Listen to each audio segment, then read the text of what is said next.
Sahabat Al-Ma'tuk, mari berdonasi untuk keperluan serta kegiatan media Al-Ma'tuk agar kami dapat selalu menyajikan tayangan-tayangan yang bermanfaat bagi umat muslim. Caranya mudah, silakan klik link yang ada di kolom deskripsi atau scan barcode donasi yang berada tepat di layar Anda. Jazakumullah khairan wa barakallahu fikum.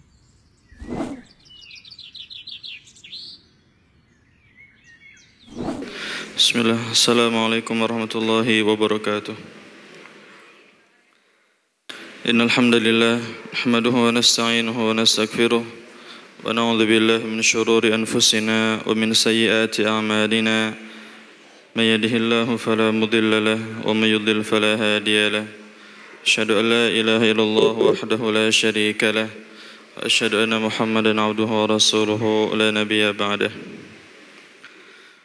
Ma'asyiral muslimin, jamaah salat zuhur yang semoga senantiasa Allah Subhanahu wa taala rahmati dan ampuni. Kita lanjutkan pembahasan kitab Riyadhus Shalihin pada bab zuhud, bab yang ke-55.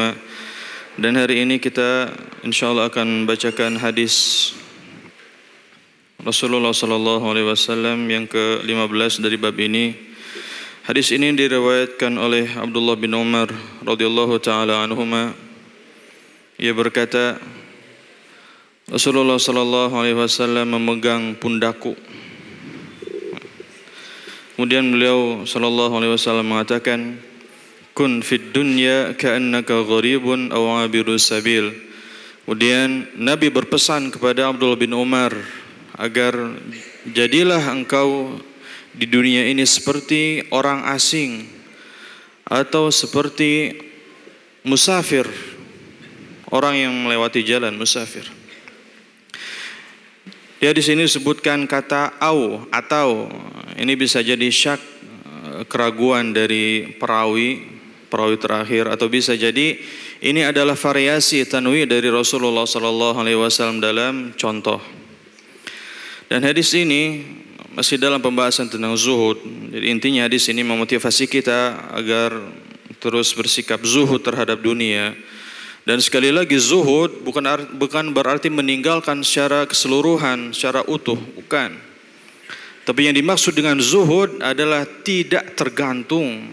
Jadi kita zuhud di dunia berarti maksudnya kita jangan sampai bergantung kepada dunia. Nah, itu. Jangan sampai bergantung pada dunia. Kalau Allah Subhanahu wa taala menakdirkan kita menjadi orang yang berlebih, misalkan orang yang kaya karena kita bekerja misalkan, kemudian kita mampu membeli sesuatu, ya, belilah sesuatu yang sesuai, yang pantas. Beli pakaian yang bagus, yang rapi. Jangan mentang-mentang kita mau zuhud, akhirnya kita hanya memakai pakaian seadanya, bolong-bolong, compang-camping. Kemudian ada yang robek, kita tambal misalkan. Kalau bisa beli yang baru nggak apa-apa. Yang penting jangan sampai orientasi kita seutuhnya adalah dunia. Itu.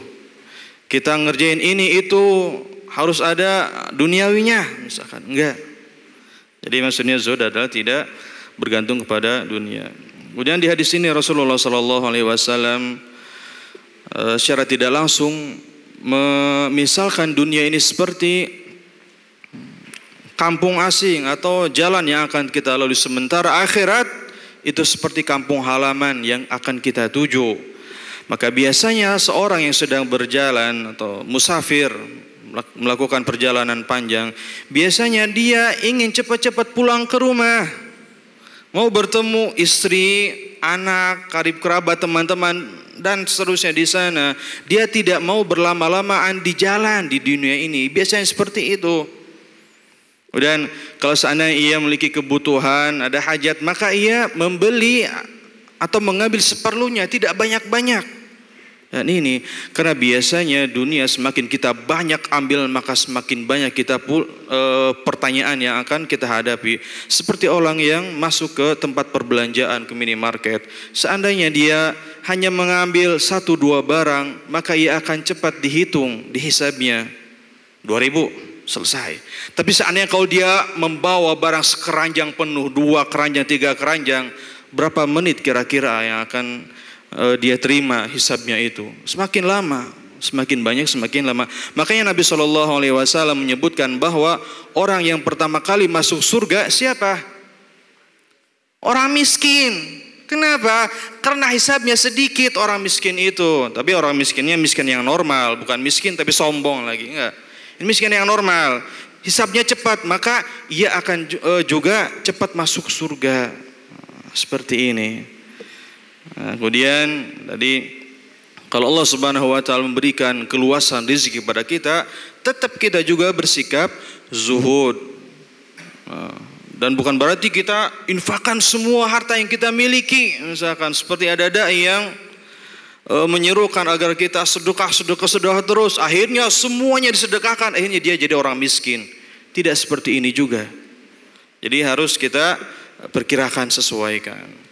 Dan banyak sahabat yang mereka diberi keluasan rezeki oleh Allah Subhanahu wa taala seperti Abu Bakar, kemudian Umar, Utsman, mereka orang-orang kaya. Dan mereka walaupun mereka kaya tapi mereka tetap zuhud. Jadi kezuhudan mereka tidak menghalangi mereka untuk menjadi orang-orang yang kaya, tidak. Itu tetap mereka orang kaya, kemudian mereka sedekahkan, infakkan harta mereka. Namun kalau kita mau melihat contoh dari Rasulullah SAW, dan ini tentunya sangat sulit untuk kita contoh. Lihat bagaimana ketika Rasulullah SAW wafat. Aisyah menuturkan bahwasanya Rasulullah SAW meninggal sementara beliau hanya meninggalkan sesuatu dari gandum yang sedikit, tidak banyak yang Rasulullah SAW tinggalkan itu.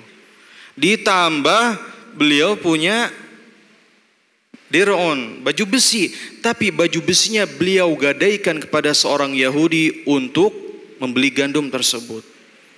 Zuhud sekali Rasulullah SAW. Dan tidak akan bisa kita ikuti hal seperti ini. Namun tetap kita berusaha untuk bersikap zuhud di dunia. Jadi intinya zuhud adalah tidak terlalu bergantung kepada dunia. Dan Ali bin Abi Thalib beliau berwasiat, kunu abna'al akhirah wa la takunu abna'ad dunya. Jadilah kalian anak-anak akhirat dan janganlah kalian menjadi anak-anak dunia. Kemudian Abdullah bin Umar perawi hadis ini menuturkan, idza amsayta fala tantadhirus sabah. Jika kalian berada pada waktu sore, maka jangan kalian tunggu waktu pagi. Yang bisa dikerjakan di waktu sore saat itu kerjakan, jangan ditunggu-tunggu nanti-nanti, jangan diengke-engke nanti jadi bangke biasanya. Wa idza asbahta fala tantadhiril masa. Jika kalian berada pada waktu pagi, jangan menunggu waktu sore. Wa khudh min sihhatika limaradika.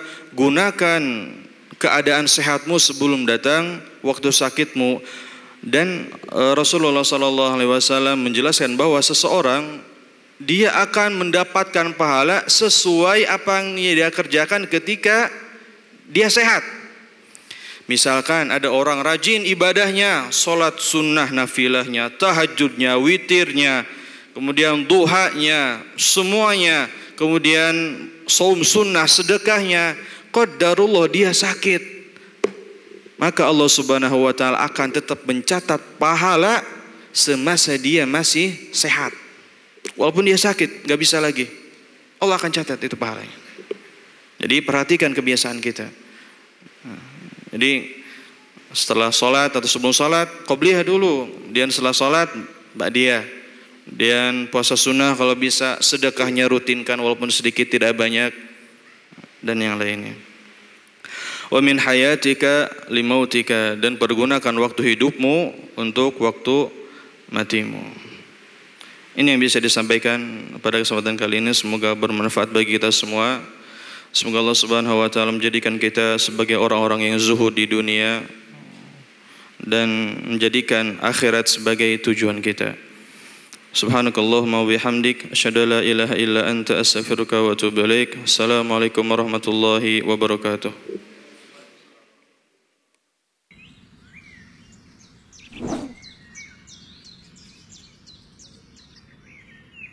Sahabat Al-Ma'tuk, mari berdonasi untuk keperluan serta kegiatan media Al-Ma'tuk agar kami dapat selalu menyajikan tayangan-tayangan yang bermanfaat bagi umat muslim. Caranya mudah. Silakan klik link yang ada di kolom deskripsi atau scan barcode donasi yang berada tepat di layar Anda. Jazakumullah khairan wa barakallahu fikum.